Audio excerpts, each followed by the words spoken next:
नमस्कार, जी बिजनेस पर आपका स्वागत है। आप देख रहे हैं choice broking presents investment Gurukul powered by metropolitan stock exchange.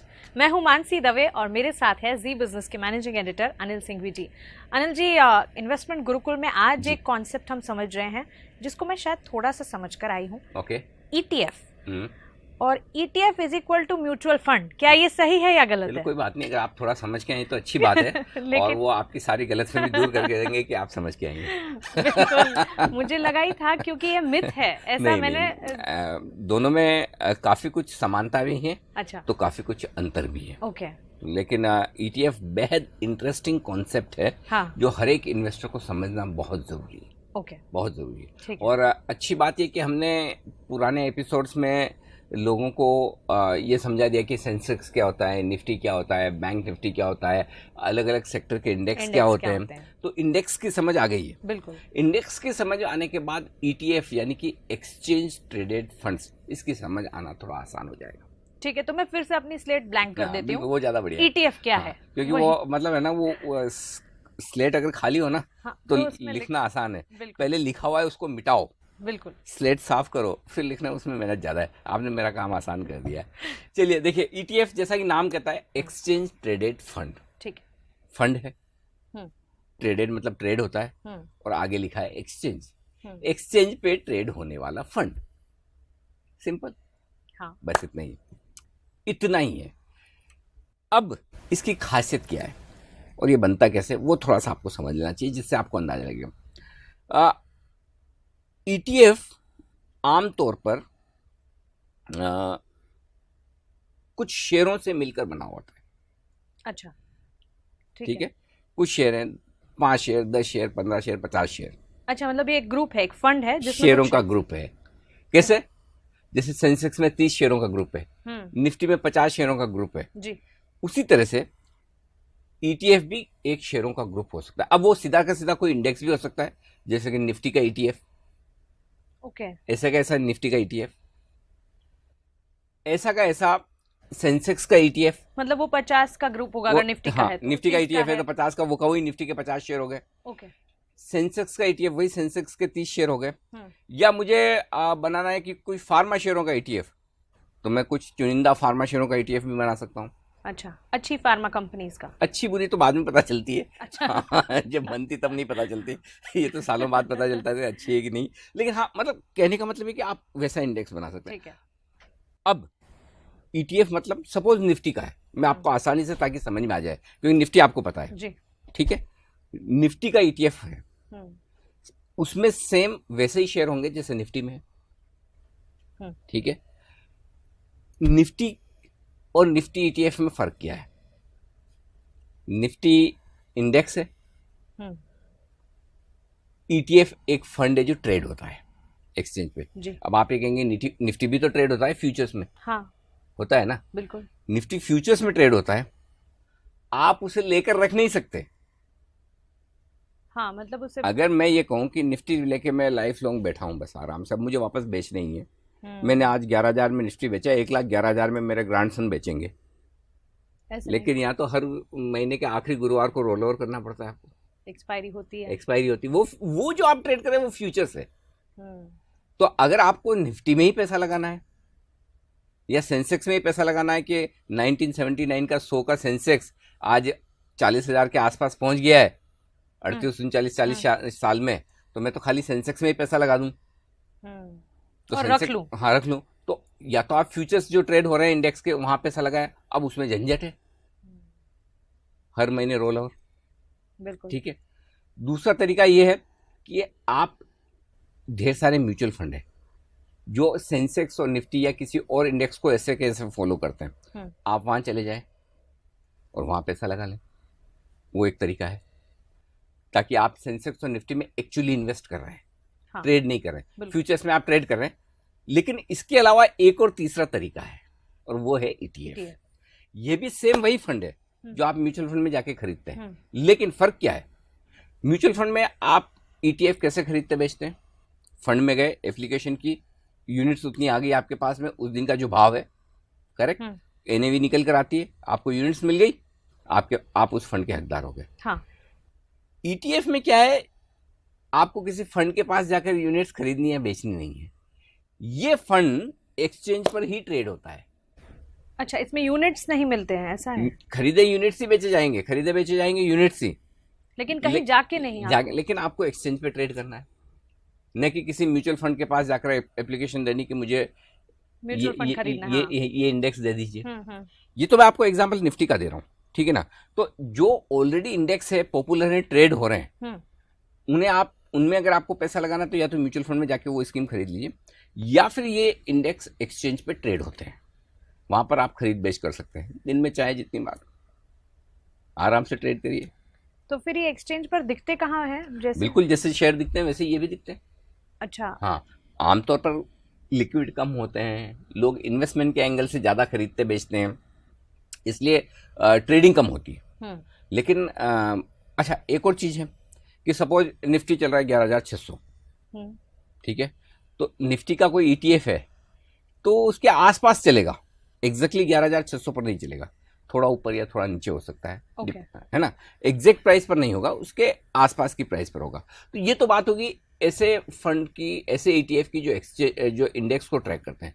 लेकिन इंडेक्स के अलावा भी बहुत सारे ETFs होते हैं, और अगर आपको उनमें पैसा लगाना है तब इंटरेस्टिंग चीज़ हो जाती है। कि इंडेक्स वाले में तो ये समझाने के लिए मैंने आपको समझा दिया कि आपके पास म्यूचुअल फंड में भी पैसा लगाने का तरीका है, वो इंडेक्स खरीद लें।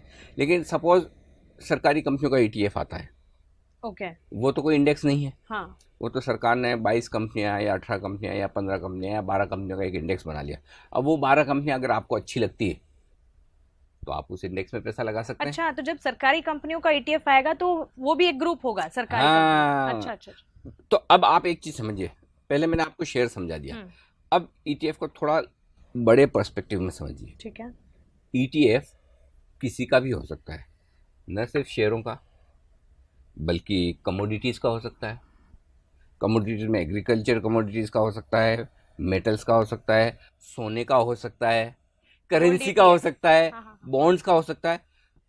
कोई भी एसेट है, उस एसेट का ETF बन सकता है। ओके, ये क्लियर है? हाँ। तो ETF अलग अलग तरीके के हो सकते हैं। निफ्टी से शुरुआत करने के पीछे कारण ये था कि ताकि आपको एक बार कॉन्सेप्ट समझ में आ जाए कि ETF क्या है। बिल्कुल। लेकिन ETF अलग अलग तरह की एसेट्स और कॉन्सेप्ट समझ भी आ गई, ये ग्रुप है और ये किसी भी एसेट का हो सकता है। किसी भी एसेट का हो सकता है। बनाता आमतौर पर हम जो बात कर, हाँ ये अच्छा सवाल है। आमतौर पर जो हम बात करते हैं वो चूंकि एक्सचेंज ट्रेडेड फंड यानी कि स्टॉक एक्सचेंज पे ट्रेड होने वाले इक्विटी के फंड की, हम इक्विटी के ETF की बात करते हैं, लेकिन होने में कुछ भी हो सकता है। हाँ, अब ये बनाता कौन है, ये बेहद इंटरेस्टिंग सवाल है। अब यहाँ पर मैं आपको थोड़ा सा म्यूचुअल फंड और इसके साथ में कंपेयर करके बताऊंगा ताकि आपको ये समझ में आ जाए कि बनता कैसे और बनाता कौन है। इसको बनाने वाला एक कोई फंड होता है या मार्केट मेकर जिसे कहते हैं।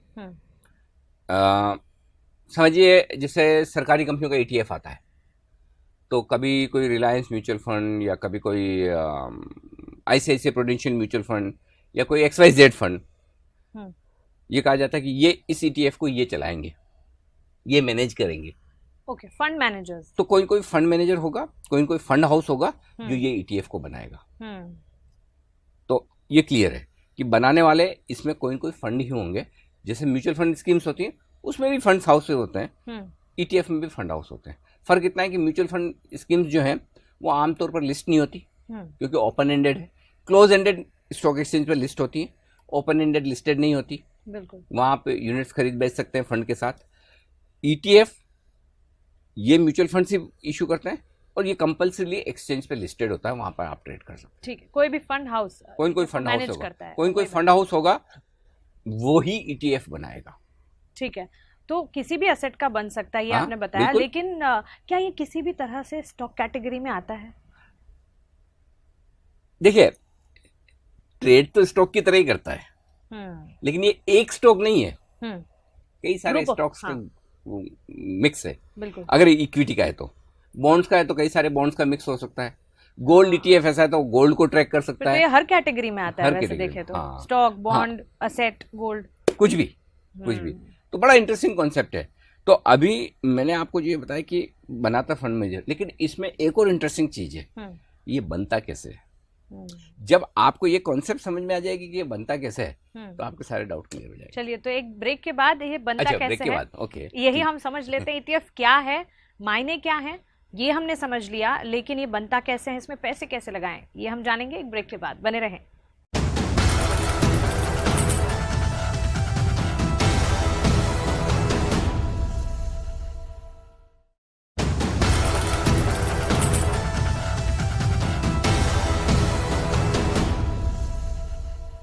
ब्रेक के बाद स्वागत है आपका। आप देख रहे हैं choice broking presents investment Gurukul powered by metropolitan stock exchange. हम यहाँ पर समझ रहे हैं ईटीएफ यानी कि एक्सचेंज ट्रेडेड फंड, और समझा रहे हैं जी बिजनेस के मैनेजिंग एडिटर अनिल सिंघवी जी। अनिल जी, ईटीएफ बनाता कौन है, ईटीएफ के मायने क्या हैं, वो हम समझ रहे हैं, लेकिन ये बनता कैसे है, ये आप अब हमें समझाएं, क्योंकि आप ही ने कहा कि बहुत इंटरेस्टिंग है ये। मैं थोड़ा सा आपको म्यूचुअल फंड पहले बताता हूँ, जो हम पुराने एपिसोड्स में बता भी चुके हैं। म्यूचुअल फंड कैसे बनते हैं? म्यूचुअल फंड में आपको पैसा लगाना है, आप एप्लीकेशन कीजिए, जितना पैसा आप लगाएंगे उसके बदले में शेयर खरीदे जाएंगे। उन शेयरों का उस दिन का पोर्टफोलियो जो भी है उसकी वैल्यू निकाली जाती है, उस वैल्यू को हम NAV कहते हैं, नेट एसेट वैल्यू। उस नेट एसेट वैल्यू पे आपको एडिशनल यूनिट आ जाती है। जितना एडिशनल पैसा है उतनी यूनिट आ जाती है। जितना पैसा किसी ने रिडीम किया, विड्रॉ किया, उतने शेयर बेच दिए जाते हैं, उतनी यूनिट्स कम हो जाती है। तो ये तो सिंपल है, ऑनगोइंग प्रोसेस है, और ये हर महीने NAV बदलती भी है, हर रोज। तो ये तो म्यूचुअल फंड की प्रोसेस हो गई आपकी। इसके विपरीत एक्सचेंज ट्रेडेड फंड में क्या होता है, फंड पहले ही बन जाता है शुरुआत में, इसमें नंबर ऑफ यूनिट्स बदलते नहीं है। अच्छा, तो ये डिफरेंस है म्यूचुअल फंड और ETF का? एग्जैक्टली, फिक्स है। अच्छा, फिक्स है। अगर मैं एक ETF बना रहा हूं, मैं फंड मैनेजर हूं, कोई फंड मैनेजर बनाएगा जी, कोई ट्रस्टी होगा, मार्केट मेकर होगा जो ETF बना रहा है जी, करेक्ट। फिर एग्जांपल देता हूं ताकि आपको आसानी से समझ में आ जाए। सबसे ज्यादा पॉपुलर ETF अभी क्या है, जिससे सरकारी कंपनियों का CPSE ETF आया है जी, राइट। ओके, उससे लोगों को समझ में आया कि ETF क्या होता है, पॉपुलर हुआ थोड़ा। हाँ, जिसमें 22 शेयर होते थे, ठीक है। हाँ, जिसमें 18-19 कंपनियां तो जो सरकारी थी, 3 कंपनियां प्राइवेट कंपनियां थी जिनमें सरकार की सूती की हिस्सेदारी थी, तो वो थोड़ी थोड़ी बेचना चाहते हैं। 22 कंपनियों का एक ETF है जी। 22 कंपनियों का एक अलग अलग प्रोपोर्शन में, अलग अलग अनुपात में वो शेयर आ गए। सरकार ने बोला हमें 5,000 करोड़ के ये टोटल शेयर बेचने हैं, ठीक है। ठीक है, अब आपका ETF का साइज हो गया 5,000 करोड़ रुपए, ठीक है। अब जब ये ETF आता है, इसको कहते हैं प्राइमरी इशू। प्राइमरी इशू, ठीक, जो म्यूचुअल फंड के केस में होता है ना, न्यू फंड ऑफर, NFO, हाँ, वैसे ये प्राइमरी इशू है। अब इस ETF में मैं एज एन इन्वेस्टर पैसे पहले भी लगा सकता हूं जब इशू आया तब, और दूसरा तरीका जो है ETF का, वो कि लिस्ट हो जाता है बाद में ये, और एक्सचेंज पे ट्रेड करता हूं। तो होता क्या है, जब ये इशू आया, इस इश्यू में कितना पैसा लोगों ने लगाया, जितना पैसा लोगों ने लगाया, समझिए 3,000 करोड़ का इश्यू था, हो सकता है 2,000 करोड़ ही आए, हो सकता है 5,000 करोड़ आ जाए, हो सकता है सरकार बोले हम 3 के बजाय 5,000 करोड़ का NFO बना देते हैं। हाँ, एक्सचेंज ट्रेडेड फंड हमारा 5,000 करोड़ का, जितना आ रहा है उतना पैसा ले लेते हैं, उस प्रोपोर्शन में लेते हैं। तो अब आपकी क्या है, सपोज 5,000 करोड़ का ये इशू बना, तो आपका 5,000 करोड़ के शेयर उसमें हो गए जो सरकार के हैं, सरकार बेच रही है, बिल्कुल करेक्ट। तो आपके पास वो शेयर हो गए। अब उनके सामने यूनिट्स इशू हो जाएंगी, जो उनकी आज की वैल्यू निकल कर आती है उन शेयरों की, उस प्रोपोर्शन में, ठीक है। वो यूनिट्स बन गई, और वो यूनिट्स सारे इन्वेस्टर्स के बीच में डिस्ट्रीब्यूट हो जाती है। तो ETF बनता कैसे, इन्वेस्टर पैसा लगाते हैं, जो ट्रस्टी, मार्केट मेकर या फंड मैनेजर हैं, जो इस ETF को मैनेज कर रहा है, उसके पास पैसे आते हैं। उस पैसे से वो उनके पीछे जो शेयर हैं या जो इंडेक्स है वो खरीद लेते हैं। अच्छा, ठीक है, वो फिक्स है, और फिर उसका दाम लगा, हाँ, वो फिक्स है। अब ये शेयर कम ज्यादा नहीं होंगे। म्यूचुअल फंड में क्या होता है, कम ज्यादा होते हैं, क्योंकि अगर आप बेच रहे हैं तो कम हो जाएंगे। यहां पर आपको जो भी खरीदना बेचना है, ये आप वापस फंड मैनेजर के पास नहीं जा सकते, उसको जाकर नहीं कह सकते कि आप खरीदिए। आपको बेचने के लिए स्टॉक एक्सचेंज के प्लेटफॉर्म पे जाना है। अच्छा, ETF वहीं बिकेगा और वहीं खरीदा जा सकता है। एक बार उसका इशू खत्म हो गया, प्राइमरी मार्केट वाला इशू खत्म हो गया, उसके बाद आपको सिर्फ और सिर्फ एक्सचेंज पे ट्रेड करना है। तो सिर्फ अगर प्राइमरी मार्केट के दौरान अगर आप खरीद रहे हैं तो फिर आप फंड मैनेजर के पास बस वो एक बार एप्लीकेशन करनी है आपको। ओके। वो एप्लीकेशन आपने, इसीलिए आपने देखा ना कई बार डिस्काउंट दिया जाता है। हाँ। सीपीएससी ETF में 5% का डिस्काउंट है, 3% का डिस्काउंट है, 10% का डिस्काउंट है। तो वो यही है खेल उसमें, ठीक है ना। तो एक बार लिस्ट हो गया, उसके बाद आप उनसे कोई लेना देना नहीं है। जैसे गोल्ड ETF है, किसी फंड ने गोल्ड ETF लॉन्च किया जी, तो जितना पैसा उन्होंने लिया है उतना का उतना गोल्ड उनके पास रहेगा। अच्छा, उतना उनके पास, उतनी वैल्यू का गोल्ड उनके पास। हाँ, एक चीज समझ लीजिए, ये म्यूचुअल फंड में भी वैसे इसी तरह म्यूचुअल फंड में शेयर होते हैं, हाँ, है ना। इसमें एक चीज क्लियर है, ETF में जो भी पीछे एसेट है, बॉन्ड हो, करेंसी हो, गोल्ड हो, शेयर हो, जो साइज है उस साइज का आपके पीछे उतनी वैल्यू का माल, हाँ, एसेट, स्टॉक, हाँ, शेयर, गोल्ड, जो भी है, बॉन्ड, करेंसी, वो आपको मिलेगा ही मिलेगा। समझ गया? जिस चीज का दाम लगा है वो मिलनी तो है ही। हाँ, वो उसके पीछे पड़ा है वो, ये मान के चलिए। ठीक है, क्लियर है? हाँ बिल्कुल। कैसे बनता है, बस आप कौन बनाता है, कैसे बनता है, बिल्कुल। लेकिन तो फिर इस इन्वेस्टमेंट के पीछे का आइडिया, जब म्यूचुअल फंड्स हैं तो ETF का आइडिया क्या है, बेनिफिट्स क्या है इसके? बहुत सारे हैं, लंबी लिस्ट है। अच्छा। पहला, आसानी से खरीदिए बेचिए। जैसे आप शेयर खरीद रहे बेच रहे हैं, वैसे एक्सचेंज पे ट्रेड होता है। हाँ, ठीक है, हैसल फ्री। हैसल फ्री मतलब आप एक्सचेंज पे ट्रेड हो रहा है। हाँ, अब उसमें आपने, आपका जब मन आया आपने खरीद लिया, आपका जब मन आया बेच दिया। समझिए 22 शेयरों का ETF है, उन 22 शेयरों की कंबाइंड वैल्यू जो होती है उसके आसपास की प्राइस पर वो ट्रेड करेगा। निफ्टी का ETF है तो निफ्टी की जो करंट प्राइस है उसके आसपास ट्रेड करेगा, तो आप खरीद बेच सकते हैं, पहली चीज। दूसरा, मार्केट आवर्स के दौरान कभी भी आप खरीदिए बेचिए। अब आप कहेंगे इसमें क्या फर्क है, म्यूचुअल फंड में भी तो होता है। क्या फर्क है? बहुत बड़ा फर्क है। म्यूचुअल फंड आप दिन के अंत में जो म्यूचुअल फंड NAV देता है उस पे आप खरीदते बेचते। सपोज आज मुझे म्यूचुअल फंड में पैसा लगाना है, मैंने एप्लीकेशन भेज दी कि कट ऑफ टाइम 1:30 बजे तक का है, 1:30 बजे तक मेरी एप्लीकेशन जानी चाहिए। पैसा निकालने का टाइम 2:30 बजे तक का है फॉर एग्जांपल, तो 2:30 बजे तक मेरी एप्लीकेशन जानी चाहिए, तब रिडीम होगा। लेकिन वो क्या प्राइस पे होगा जो उस दिन के, शाम को पता चलेगा उस दिन की NAV का, करेक्ट। तो जब शाम को पता चलेगा उस दिन की NAV का, तो दिन में तो आज भाई ट्रैक नहीं कर सकते। अरे बैंक निफ्टी का ETF 500-700 हजार पॉइंट दिन में ऊपर नीचे हो जाता है। हाँ। शाम की NAV किसको पता है?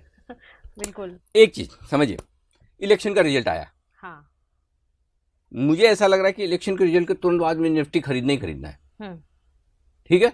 जैसे रिजल्ट कितने बजे आएगा, 8 बजे से काउंटिंग शुरू होती है, 9:15, 9:30, 10 बजे आया, 10 बजे क्लियर हो गया, क्या बाजार तो बढ़ेगा भाई। अब मैं बोला अरे पैसा लगाते हैं आज, हाँ, और पैसा लगाया आज मैंने म्यूचुअल फंड में, चलो एक्सचेंज ट्रेडेड फंड में, निफ्टी के फंड में लगाया। 3:30 बजे पता चला निफ्टी 500 पॉइंट 700 पॉइंट ऊपर थी, तो मुझे तो क्लोजिंग वाली NAV मिलेगी ना, मैंने एक दिन पहले थोड़ा लगाया। और यही मैं ETF वहीं खरीद लूं तुरंत का तुरंत, वहीं का वहीं मिल जाएगा। फर्क समझ में आया? बहुत बड़ा है ये तो फर्क। हाँ, यही तो, इसीलिए एक ही सिंपल फॉर्मूला है मानसी, जितना किसी भी प्रोडक्ट के अंदर जाए, कोई भी 2 प्रोडक्ट एक जैसे नहीं होते हैं, सब में फर्क होता है, कुछ न कुछ होता है, बारीक होता है, हमें समझना चाहिए। जब 2 बनाए हैं अलग तो फर्क तो होना ही है 100%। भाई जब इंडेक्स फंड वहां पे है जिसमें आप पैसा लगा सकते हो, तो फिर अलग से ETF की जरूरत क्या है? ETF की अपनी खूबियां हैं। पहली खूबी है कि आप दिन के दौरान कभी भी बाय सेल कर सकते हो, मार्केट आवर्स के दौरान इजी है खरीदना बेचना। आपका ब्रोकिंग अकाउंट है, उस ब्रोकिंग अकाउंट में आप आराम से ट्रेड कर लीजिए, कोई दिक्कत नहीं। तीसरा, आपने अकाउंट खुलवा रखा है ब्रोकर के पास, उसी में काम चल जाएगा, अलग से ETF अकाउंट की जरूरत नहीं। अब म्यूचुअल फंड में करना है तो क्या करना पड़ेगा, एक आपका अकाउंट वो है ब्रोकिंग वाला, वो तो अलग है। म्यूचुअल फंड के लिए तो आपको अलग से पैसा लगाना पड़ेगा, है ना, KYC वगैरह जो होता है, बिल्कुल यहाँ पे उसी से काम चल जाएगा। तीसरा, अच्छा एक और चीज है, जैसे मैंने अभी बताया ना, म्यूचुअल फंड में आप क्या करेंगे, आप ये सोचो कि अच्छा आज एनएवी 12 रुपए 56 पैसे है, ना ना ना मुझे तो 12.25 रुपए में चाहिए। आप अपने म्यूचुअल फंड को ये बोल सकते हैं कि जिस दिन 12.25 रुपए एनएवी उस दिन मेरा पैसा लगा देना, उस टाइम पे लगा देना। नहीं, यहाँ कर सकते हैं। अच्छा, या ये तो मतलब स्टॉक मार्केट जैसा ही फीलिंग आ रही है। यहाँ ईटीएफ चल रहा है, समझिए 11,500, मेरे को 11,400 में ही लेना है ईटीएफ, मैंने 11,400 में डाल के छोड़ दिया, आ जाएगा तो ठीक है, स्टॉप लॉस की तरह। हाँ, एक तरफ से पेंडिंग ऑर्डर, लिमिट ऑर्डर जिसको बोलते हैं, लिमिट ऑर्डर मेरे भाव से लूंगा, मेरी मर्जी से, मेरी मर्जी से लूंगा, जब मुझे सही भाव लगेगा, ये है तू। उसके बाद एक और चीज है कि जब आप ईटीएफ लेते हैं तो ईटीएफ में एक चीज क्लियर है, और वो ये कि एक स्टॉक तो होगा नहीं, ग्रुप होगा, ग्रुप है, ढेर सारे स्टॉक्स हैं, तो वो स्टॉक्स जो हैं उनमें क्या होगा, आपको डाइवर्सिफिकेशन मिल जाता है, रिस्क आपकी कम हो जाती है। एक शेयर में पैसा लगाने में रिस्क ज्यादा होती है, एक से ज्यादा शेयरों में पैसा लगाने में रिस्क कम हो जाती है। किसी ना किसी का परफॉर्मेंस अच्छा होगा, किसी का अच्छा होगा, किसी का खराब होगा, हाँ। तो आपको डाइवर्सिटी मिल जाएगी, अलग अलग वेरिएशन हो जाएगा। तो लिमिट ऑर्डर का मतलब है मैं अपने भाव से खरीद सकती हूँ, बिल्कुल आराम से। अच्छा, तो फायदे तो है ही, इतने ही है कि और है? किसके? ईटीएफ के? ईटीएफ के? अरे अभी तो शुरू हुए हैं, ओहो, और बहुत सारे और भी है। अरे लिस्ट कंटिन्यूज, बहुत है, मतलब ईटीएफ बड़ा इंटरेस्टिंग चीज है, फायदे ढेर सारे हैं। चलिए, तो एक एपिसोड हो गया, लेकिन फायदे हम अब भी देख रहे हैं, और फायदे और भी हैं, और ईटीएफ से जुड़ी हुई बहुत सारी बातें भी हैं, अलग अलग तरह के ईटीएफ भी होते हैं, कैसे काम करते हैं, बहुत सारी इंटरेस्टिंग। अभी तो हमने इसके मायने समझा, अभी कितने तरीके के ईटीएफ है, फायदे और कितने हैं, ये सब समझेंगे अगले एपिसोड में, लेकिन जाते जाते गुरु ज्ञान तो बनता है। गुरु ज्ञान। अच्छा, एक चीज बताऊं मैं आपको कि मार्केट में दो तरह के लोग होते हैं, या तो ट्रेडर्स या इन्वेस्टर्स। लेकिन वो कहते हैं ना कि अगर कोई आदमी ये बोले कि भाई मैं तो खाली टेस्ट मैच खेलूंगा, और कोई बोले मैं तो खाली 2020 खेलूंगा, तो आपके मौके हो जाते हैं सीमित। 2020 में ही आपको मौका मिलेगा, कभी टेस्ट टीम में मिलेगा नहीं, टेस्ट मैच खेलने वाले को 2020 में मौका नहीं मिलेगा। तो कभी कभी है ना, ऑलराउंडर होना बड़ा मजेदार चीज है। ऐसा होना चाहिए कि मतलब मौके के हिसाब से खेल बदल ले, कहीं भी फिट हो जाए। 5 दिन का मैच है तो 5 दिन के हिसाब से खेलेंगे, 2020 के हिसाब से खेलेंगे। तो ईटीएफ ऐसा ही है जो आपको ऑलराउंडर बनाता है, ट्रेडिंग की ट्रेडिंग, इन्वेस्टमेंट का इन्वेस्टमेंट। आप एक पोर्टफोलियो है, इंडेक्स है, ढेर सारे स्टॉक का एक कॉम्बिनेशन है, वो ईटीएफ है, उसमें पैसा लगा रहे हैं, पूरा पैसा लगा रहे हैं, मतलब आप इन्वेस्टमेंट कर रहे हैं। बिल्कुल। लेकिन बाजार में शॉर्ट टर्म में कई बार ऊपर नीचे मूव आते हैं, दिन के दौरान ऊपर नीचे होते हैं, तो आप आराम से ट्रेड भी कर सकते हैं, अपने हिसाब से कॉल ले सकते हैं, अपने हिसाब से ट्रेड भी कर सकते हैं, जो कि म्यूचुअल फंड में पॉसिबल नहीं है ट्रेड करना। तो आपको ट्रेडिंग के भी बेनिफिट मिल जाते हैं और इन्वेस्टमेंट के भी। तो ईटीएफ ऑलराउंडर है, ऑलराउंडर है। चलिए, इसी गुरु ज्ञान के साथ फिलहाल हमें दीजिए इजाजत, लेकिन आप बने रहें हमारे साथ। नमस्कार।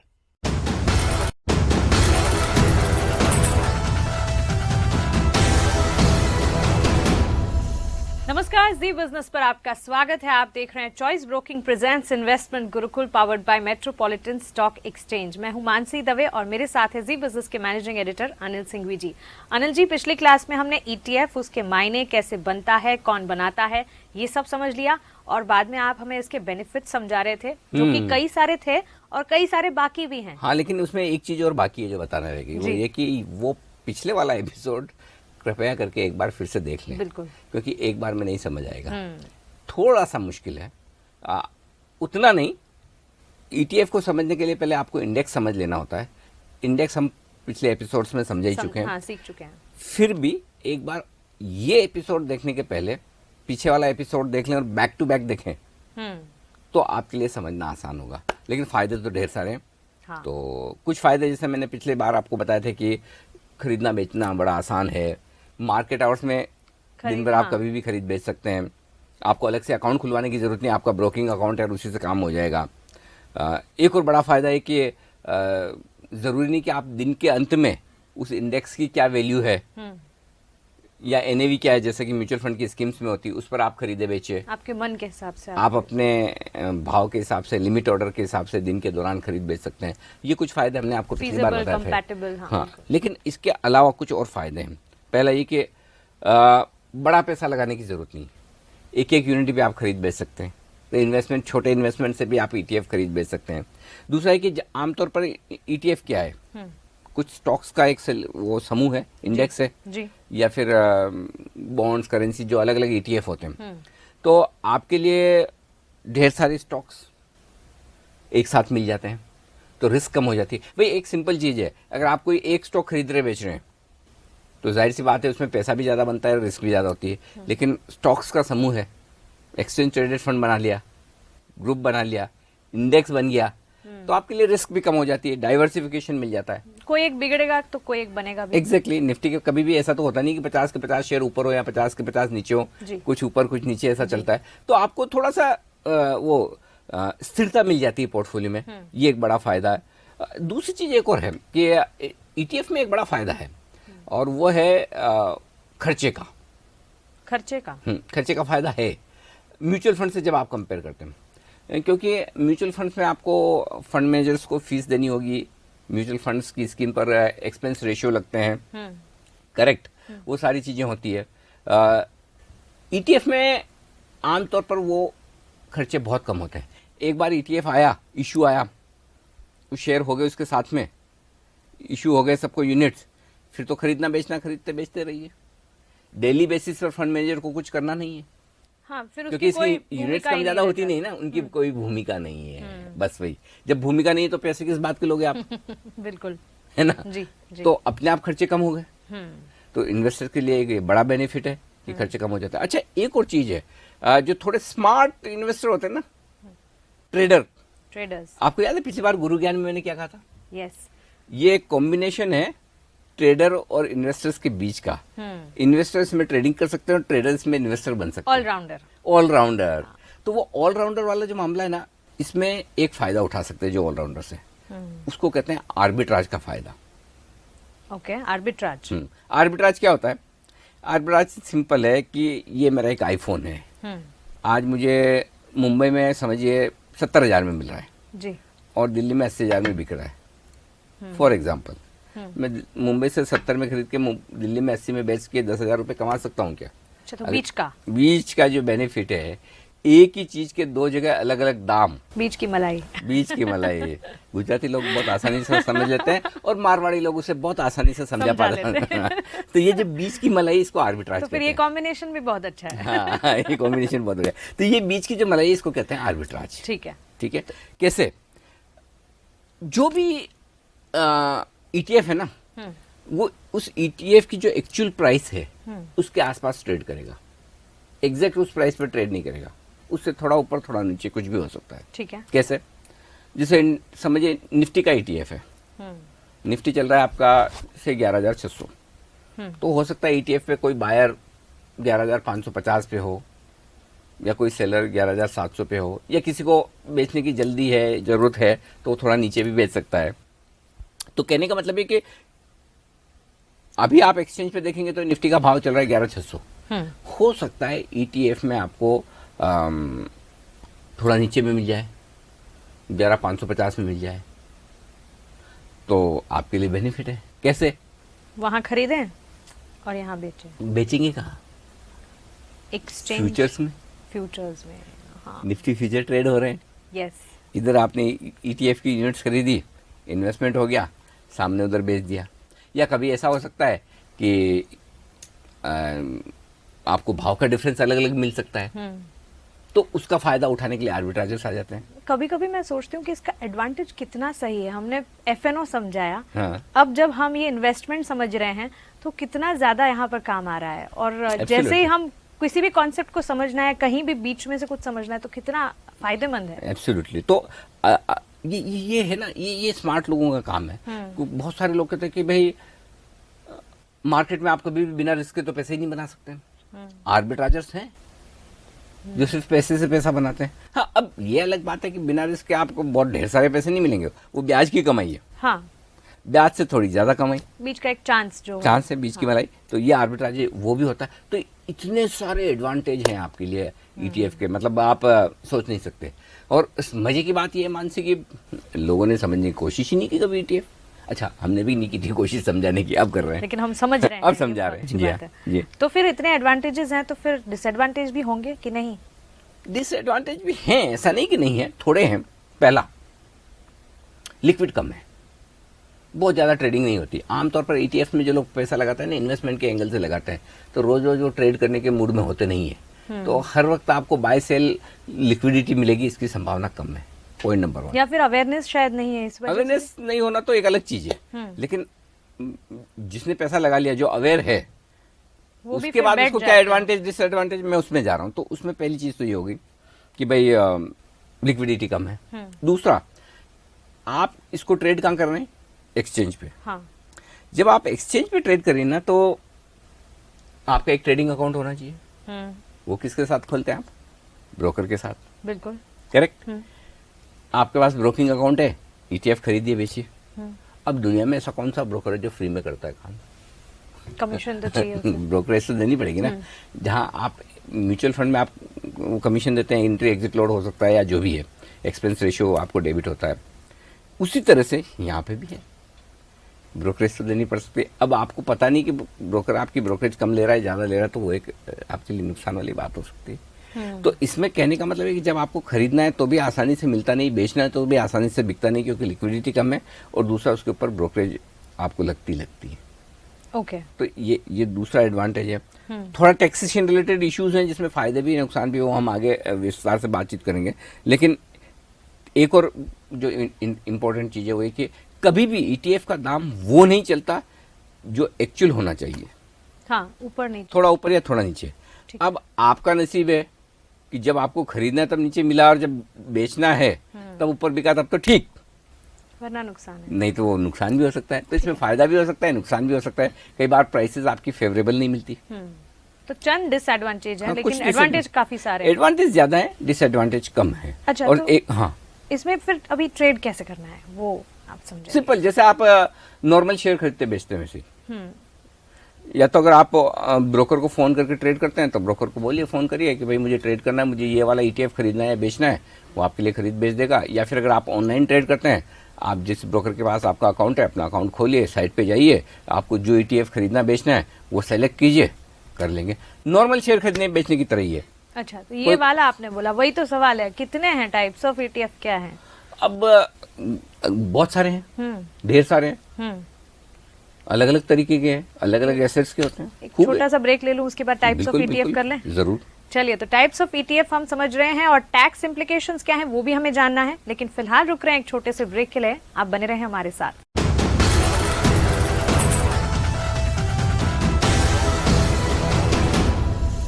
ब्रेक के बाद स्वागत है आपका। आप देख रहे हैं इन्वेस्टमेंट गुरुकुल और हम समझ रहे हैं ETF और उसके मायने। पहुंचे हैं हम टाइप्स ऑफ ETF समझने पर और समझा रहे हैं जी बिजनेस के मैनेजिंग एडिटर अनिल सिंह जी। ढेर सारे टाइप्स ऑफ ETF। हाँ, लेकिन मैं जो खास है वो आपको बता दूं। सबसे पॉपुलर इंडेक्स ETF है, जो हमने बताया कि निफ्टी का, सेंसेक्स का, किसी और इंडेक्स का, इस तरह का ETF हो सकता है। तो बस सिंपल है, जैसा निफ्टी में 50 शेयर हैं, वो ऊपर नीचे होते हैं, उसी तरह से आपका ETF भी ट्रेड करेगा। वही है, बहुत सिंपल है। जो इंडेक्स है, जिस प्रोपोर्शन में, जिस अनुपात में उस इंडेक्स में शेयर हैं, वैसे ETF में भी रहेंगे। सबसे बेसिक ही है। अगर किसी को ETF में इन्वेस्ट करना शुरू करना है तो यहाँ से करें। हाँ, मतलब ये इजी है आपको ट्रैक करना, अंदाजा लगाना। ये तो हो गया आपका इंडेक्स वाला ETF। दूसरा है, इंडेक्स के साथ साथ स्टॉक्स के ETF होते हैं। तो आमतौर पर एक सिंगल स्टॉक ETF तो होता नहीं है, कुछ एक स्टॉक होंगे जिनका इंडेक्स ना भी हो, लेकिन 5-7 स्टॉक मिलकर एक ETF बना दिया, जैसे कि जो सरकारी कंपनियों का ETF है ना, वो एक ETF हो गया। तो इस तरह के ETF भी बड़े पॉपुलर हैं। ठीक है। वो पॉपुलर 2 तरीके से होते हैं। एक तो ये कि अगर इन्वेस्टर को किसी एक पर्टिकुलर तरह के स्टॉक्स में पैसा लगाने का इंटरेस्ट है, तो वो ETF बना देता है। या फिर कोई, जैसे सरकार है, उनको कुछ पर्टिकुलर शेयर बेचने में इंटरेस्ट है, तो वो ETF बना के बेच देती है। इसे एक तरह से आप स्टॉक्स ETF को सेक्टर ETF भी कह सकते हैं। किसी एक पर्टिकुलर सेक्टर की, किसी एक पर्टिकुलर तरह की कंपनियों का एक कॉम्बिनेशन बना दिया, हाँ, समूह बना दिया, उसका ETF बना दिया और आप ट्रेड कर रहे हैं और मार्केट में उतार दिया। वो है जैसा मैंने एक चीज आपको कही थी कि ETF जरूरी नहीं कि सिर्फ स्टॉक्स का हो, हर तरह के, कोई भी एक्सचेंज पे ट्रेड होने वाला फंड ETF है। तो बॉन्ड हो सकते हैं, डिबेंचर्स, बॉन्ड्स, गवर्नमेंट सिक्योरिटीज, इनका एक कॉम्बिनेशन बना लिया, समूह बना लिया, उसका ETF हो गया। करेंसीज का हो सकता है, करेंसी ETF भी होता है। हाँ, हमारे यहाँ नहीं, लेकिन हो सकता है कि भाई पाउंड, डॉलर, व्हाटएवर, यूरो, हाँ, जो आपको बना के बनाना है, तो वैसा हो सकता है। गोल्ड का ETF बड़ा पॉपुलर है। हाँ, गोल्ड ETF तो गोल्ड है, गोल्ड तो ही है। इसके अलावा कई सारे आप ये देखिए कमोडिटीज के। तो गोल्ड ETF में कौन से सेक्टर्स, मतलब क्या? Gold, only gold, only gold. ठीक है, गोल्ड के पीछे गोल्ड है, गोल्ड के पीछे। हाँ, वो सिंगल आप ये समझ, हाँ, सिंगल कमोडिटी भी हो सकता है जी, सिंगल कमोडिटी भी हो सकता है, तो वो गोल्ड ETF है। तो कोई ऐसा इन तमाम ETF में जो आपने प्रकार बताएं, कोई ऐसा है जिससे बचना है या जिसमें नहीं जाना है? ऐसा नहीं, ये सब जाने के लिए ही है, सारे हाँ, के सारे जाने के लिए है। हाँ, बिल्कुल। ठीक है, तो क्या मैं एक ही दिन में ETF खरीद और बेच सकती हूँ? हाँ, क्यों नहीं, अच्छा, बिल्कुल। और करना चाहिए ऐसा, मतलब मैं वही कहा ना, पिछले बार आपको गुरु ज्ञान दिया था, ऑलराउंडर। अगर आपको ऑलराउंडर बनने का मौका मिल रहा है, करना चाहें तो कर ले भाई। बेसिकली ETF क्या है, आप एक्सचेंज पे ट्रेड कर रहे हैं दूसरे स्टॉक्स की तरह, तो सेम डे आप खरीद भी सकते हैं, बेच भी सकते हैं, और नेट आपकी पोजीशन हो जाएगी। वो आप कर सकते हैं, पॉसिबल है, कोई दिक्कत नहीं। अच्छा, एक ही दिन में कर भी सकते हैं। हालांकि लिक्विडिटी कम होती है और लोग ट्रेडिंग के हिसाब से करते नहीं है। कोई बड़ा मूव आ जाए किसी दिन तो एक अलग बात है, तो वो चाहें तो कर सकते हैं, कोई दिक्कत नहीं। सेम डे आप ETF खरीद भी सकते हैं, बेच भी सकते हैं। ठीक है, लेकिन अनिल जी, देश और दुनिया में ETF इतना पॉपुलर क्यों है? इसके पीछे की वजह क्या है? इसके लिए पीछे की वजह ये कि देखिए, आप म्यूचुअल फंड में पैसा लगाते हैं, क्यों लगाते हैं? क्योंकि आपको एक प्रोफेशनल फंड मैनेजर पैसा लगाए और एक अच्छा डाइवर्सिफाइड पोर्टफोलियो आपको मिले। ठीक है, अभी हो क्या रहा है, हमारे यहाँ तो फिर भी ठीक है कि ढेर सारे फंड मैनेजर ऐसे हैं जो अच्छा पैसा रिटर्न कमा के देते हैं आपको डाइवर्सिफाइड म्यूचुअल फंड में। लेकिन डेवलप कंट्री जैसा अमेरिका है, वहां पर म्यूचुअल फंड मैनेजर्स के लिए बहुत मुश्किल है कि वो डाउ को या नैस्डैक को या S&P का जो इंडेक्स है उससे बढ़िया परफॉर्मेंस दे, बहुत मुश्किल है। बेंचमार्क इंडेक्स जो होता है ना, उससे बढ़िया परफॉर्मेंस देना इतना आसान काम नहीं है। अब मैं इन्वेस्टर हूँ, मुझे म्यूचुअल फंड में पैसा लगाना है, तो मेरे पास दो ऑप्शन है। एक तो डाइवर्सिफाइड म्यूचुअल फंड में पैसा लगाऊं, जहां मैं उम्मीद करता हूं कि फंड मैनेजर मुझे ज़्यादा अच्छी कमाई करके देगा, वहां फीस भी वो चार्ज करता है। दूसरी तरफ मैं इंडेक्स फंड में पैसा लगा लूं, जहां पर मुझे फीस नहीं के बराबर देनी है। फंड मैनेजर कितना अच्छा है खराब उस पर सोचने की ज़रूरत नहीं, क्योंकि वो पैसिव फंड है, सीधा सीधा उसी इंडेक्स में पैसा लगाता है। तो जब इंडेक्स के फंड की परफॉर्मेंस बेहतर आती है तो इन्वेस्टर क्या सोचता है, अरे छोड़ो, अपने इंडेक्स वाले फंड में ही पैसा लगा देते हैं, जिसको ETF कहते हैं आम बोलचाल की भाषा में। तो ETF में पैसा लगा देते हैं। अब ETF में पैसा लगाया तो फंड मैनेजर क्या करेगा, जितना पैसा आया उससे वही इंडेक्स खरीदना है, उसी प्रोपोर्शन में सारे शेयर खरीदने, तो उनके दाम बढ़ेंगे तो मेरा और कॉन्फिडेंस बढ़ेगा, इसी फंड में पैसा लगाना है और मैं उसमें लगाऊंगा, और ETF में पैसा आएगा और एक्सचेंज ट्रेडेड फंड वही इंडेक्स खरीदेंगे। इसलिए ETF बड़े पॉपुलर हो रहे हैं। यही लॉजिक है इसके, ये लॉजिक है। ETF फंड में पैसा ज्यादा आ रहा है क्योंकि परफॉर्मेंस अच्छी है। देखिए मार्केट में सिंपल है, जहाँ परफॉर्मेंस है वहाँ पैसा है, सिंपल।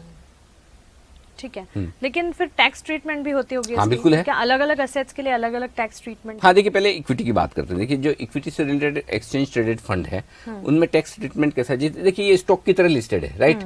तो जब आप स्टॉक खरीदते बेचते हैं एक्सचेंज पे, तो आपको टर्नओवर टैक्स वगैरह सारे ये देने होते हैं। इसमें भी लगेंगे, STT वगैरह लगेगा, खरीदने बेचने में जो भी STT की रेट्स हैं वो लगती है। टैक्स कितना लगेगा? वही है सिंपल जो स्टॉक्स में लगता है। शॉर्ट टर्म आपका 15% है, 1 साल से कम में। 1 साल से ज्यादा आपने ETF रखा तो आपको बेनिफिट मिल जाएगा 1 लाख रुपए तक का, तो टैक्स फ्री है। अच्छा, करेक्ट।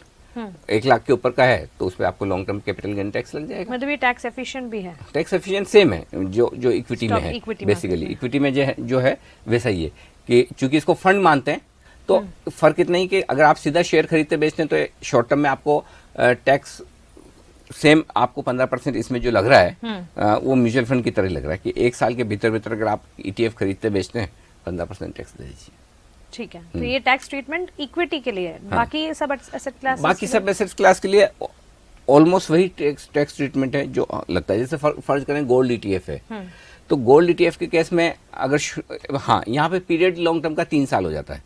इक्विटी के ETF में लॉन्ग टर्म 1 साल के बाद ही हो जाता है, गोल्ड में 3 साल है। अच्छा। तो 3 साल से पहले अगर आप गोल्ड का ETF खरीद रहे बेच रहे हैं तो आपकी जो पर्टिकुलर टैक्स स्लैब है, अगर आप 30% की स्लैब में आते हैं तो 30% लगेगा, 20 में आते हैं तो 20 में लगेगा, जो आपकी इंडिविजुअल स्लैब है उस हिसाब से टैक्स लग जाएगा। 3 साल से ज्यादा आपने रख के गोल्ड ETF बेचा तो आप 2 तरीके से ले सकते हैं। इंडेक्स का बेनिफिट, इंडेक्सेशन का बेनिफिट ले सकते हैं, और इंडेक्सेशन का बेनिफिट ना भी लें। इंडेक्सेशन का बेनिफिट ना लें तो सीधा सीधा आप 10% टैक्स भर दीजिए जो गेन हुआ उस पर। इंडेक्सेशन का बेनिफिट लेंगे तो बेनिफिट निकालने के बाद 20% टैक्स भर दीजिए। तो सिंपल है, वही रूल वही है, रूल सेम ही है, सेम, ऑलमोस्ट सेम। ठीक है, लेकिन अगर इंडेक्स फ्यूचर्स से ETF को कंपैरिजन किया जाए तो क्या इंडेक्स फ्यूचर्स के मुकाबले ETF बेहतर हैं, और अगर है तो ऐसा क्यों है? इंडेक्स फ्यूचर से अगर आप कंपेयर करें तो सबसे बड़ा एडवांटेज जो है ETF में, फर्ज करें हम निफ्टी की बात करें, अब आप निफ्टी का एक फ्यूचर खरीदेंगे, 75 का लोड साइज है, 11, साढ़े 11, 12,000 की निफ्टी की वैल्यू होती है, 8-9 लाख का लोड हुआ, 75,000, 1 लाख रुपए मार्जिन हुआ, तो मिनिमम इतना पैसा तो आपको देना ही पड़ेगा जी। उससे कम है तो आप इंडेक्स फ्यूचर्स ले ही नहीं पाएंगे। हाँ। यहाँ पर आप छोटे से छोटे अमाउंट से शुरू कर सकते हैं। एक का लोड साइज होता है तो मिनिमम अमाउंट से भी आप शुरू कर सकते हैं, तो छोटे अमाउंट से भी आप इन्वेस्ट कर सकते हैं। तो पहला सबसे बड़ा एडवांटेज ये है। दूसरा ये कि एक बार आपको जितना पैसा डालना था आपने डाल दिया। इंडेक्स फ्यूचर्स में रोज mark to market profit loss ऊपर नीचे होता रहता है, तो एडिशनल पैसा भी देने आ सकता है। यहाँ पर आपको पता तो है ना कि मेरे पास जितने पैसे मैंने डाल दिए बात खत्म, रोज रोज मुझे और एडिशनल पैसा देने की जरूरत नहीं पड़ेगी। एक बार मैंने ETF खरीद लिया, बात खत्म, पूरा पैसा दे दिया। करेक्ट। तो ये एक दूसरा एडवांटेज है। एक और है कि इंडेक्स फ्यूचर जब आप खरीदते हैं तो रोल ओवर करना पड़ता है हर महीने, और वीकली ले लिया तो और वीकली करो है ना। तो ये बड़ी दिक्कत है, रोल ओवर करते रहो। यहाँ पर रोल ओवर का झंझट ही नहीं है। एक बार आपने ETF ले लिया, जब तक रखना रखिए आराम से, हर महीने वाला सिस्टम खत्म, हर हफ्ते रोल ओवर का सिस्टम खत्म। एक और चीज है जो बड़ी इंटरेस्टिंग है, कई सारे फंड्स ऐसे होते हैं, म्यूचुअल फंड्स होते हैं, कुछ ही लोगों के रेस्ट्रिक्शंस होते हैं कि आप फ्यूचर्स में ट्रेड नहीं कर सकते भाई, रूल्स है। तो अगर मुझे इंडेक्स फ्यूचर चाहिए, मुझे पैसा निफ्टी में ही लगाना है, तो मैं कैसे लगाऊं फिर? अगर मुझे फ्यूचर में ट्रेड करना अलाउ नहीं है तो ETF तो कर ही सकता हूँ, वो फंड है, वो फ्यूचर्स नहीं है, ये तरीका है, वो तरीका है। सेम चीज है, वही निफ्टी खरीदनी है लेकिन मैं फ्यूचर में नहीं खरीद रहा हूँ, फंड में खरीद रहा हूँ, एक्सचेंज ट्रेडेड फंड ETF में। तो एक रास्ता है मेरे पास वही निफ्टी पैसे खरीदने का, और ऐसे रास्ते हमें आपसे ही पता चलता है, वरना पता ही ना चले कभी कि ये भी एक तरीका है। एक चीज और है, टैक्स एफिशिएंट है। इंडेक्स फ्यूचर्स में आप ट्रेड करते हैं तो कितना टैक्स लगता है मालूम है? पूरा। आप 30% की स्लैब में है, पूरा दे दीजिए, क्योंकि ट्रेडिंग है। हाँ, और यहाँ भी आपने समझाया, यहाँ आपको लॉन्ग टर्म का बेनिफिट मिलता है, शॉर्ट टर्म में तो 15%, दोनों में फायदा है ना। आप हाईएस्ट टैक्स स्लैब में कभी नहीं जाएंगे, बिल्कुल, क्योंकि इसे फंड माना जाता है, इसे इन्वेस्टमेंट माना जाता है, फ्यूचर्स को ट्रेडिंग माना जाता है। हाँ, कर रहे हैं आप इन्वेस्टमेंट, लेकिन फिर भी ट्रेडिंग का फर्क समझ में आ गया ना? बिल्कुल ले रहे हैं। तो ये बड़ा फायदा है। कई बार ETF डिस्काउंट पे ट्रेड होते हुए, तो आपको वही चीज डिस्काउंट पे मिल रही है। डिस्काउंट वाली चीज तो आपको हमेशा पसंद आती होगी मानसी जी, मैं अज्यूम कर रहा हूँ आती है ना। हाँ, तो ये दूसरी चीज है। नुकसान एक ये कि एक ये लिक्विड कम होते हैं थोड़े से, बस खरीदना हो बेचना हो दोनों में थोड़ी मुश्किल होती है। अगर इनकी लिक्विडिटी आ जाए ना तो क्या कहने, तो मजा आ जाए। चलिए, तो 2 क्लास में ETF आसान भाषा में हमें समझा दिया आपने, लेकिन फिर भी हमें गुरु ज्ञान चाहिए। पैसा लगाने का सस्ता सुंदर सरल तरीका है ETF। अगर आपको किसी पे भरोसा नहीं है, किसी फंड मैनेजर पर, किसी एक्सपर्ट पर, लेकिन सेंसेक्स निफ्टी किसी इंडेक्स पे भरोसा है, हाँ, कि भाई हाँ इन्होंने 30-40 साल में मुझे बताया कि पैसे कैसे बनते हैं, तो आप सिंपल ETF खरीद के बैठ जाइए शांति से। बिल्कुल इजी है, ब्रोकिंग अकाउंट के साथ हो जाता है, ठीक है, कम से कम पैसे में आप लगा सकते हैं, ठीक है। इंडेक्स फ्यूचर्स के मुकाबले में टैक्स एफिशिएंट है, खरीदना बेचना हो सकता है, इंट्राडे मूवमेंट का फायदा भी उठा सकते हैं और लॉन्ग टर्म का भी, और बेनिफिट्स ढेर सारे बेनिफिट है। तो इन सब को देखते हुए आपके लिए एक ना एक ETF तो होना ही चाहिए, ताकि आप इस कॉन्सेप्ट को समझे भी और इसका फायदा उठा भी पाए। ये फायदा आपको मिलेगा तब जब इंडेक्स से हटकर कुछ ऐसे ETF बाजार में आएंगे, जैसे कि CPSE, सरकारी कंपनियों के ETF। कॉन्सेप्ट पता है तो आप वहां फायदा उठा पाएंगे। तो इस कॉन्सेप्ट को सीखने के लिए एक बार ETF में पैसा जरूर लगाइए।